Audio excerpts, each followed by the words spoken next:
তো বন্ধুরা, আমাদের ফোনে অ্যান্ড্রয়েড সেটে যখন সিম চেঞ্জ করি বা কোনো কারণে অনেক নাম্বার আমরা ডিলিট করে ফেলি বা অটোমেটিক কোনো কারণে ডিলিট হয়ে যায়, ঠিক আছে। তো সেটা এক ক্লিকেই তোমাদের সব ডিলিট করা নাম্বারগুলো রিকভারি হয়ে যাবে, তোমাদের কন্ট্যাক্ট লিস্টে চলে আসবে। তো সেটা আজকের কীভাবে দেখাবো, সেটা আজকে তোমরা কীভাবে করবে সেটা আজকে তোমাদেরকে দেখাবো।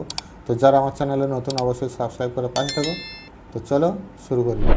তো প্রথমে তোমরা চলে যাবে তোমাদের কন্ট্যাক্ট ডায়াল প্যাডে, ঠিক আছে।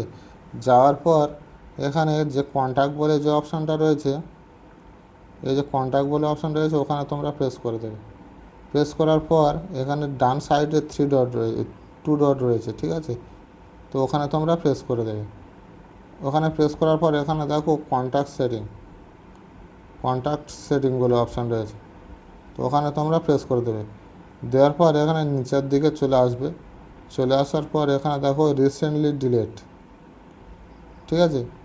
তোমরা যত ডিলিট করবে, যত নাম্বারগুলো তোমরা ডিলিট করবে এখানেই পেয়ে যাবে, ঠিক আছে।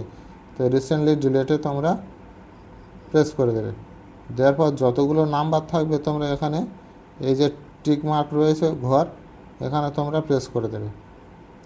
প্রেস করার পর এখানে সব বাঁ সাইডে ওপরের দিকে দেখো একটা ঘর আছে, ঠিক আছে, ওইটা তোমরা প্রেস করে দেবে। দিলে যতগুলো নাম্বার আছে এখানে নাম্বারিং মানে টিক মার্ক হয়ে যাবে।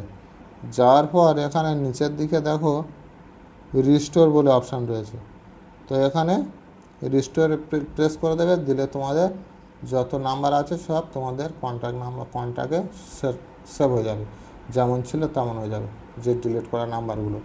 তো ভিডিওটা ইনফরমেটিভ লাগলে অবশ্যই সাবস্ক্রাইব করে পাশে থেকো। দেখা হচ্ছে নেক্সট ভিডিওতে।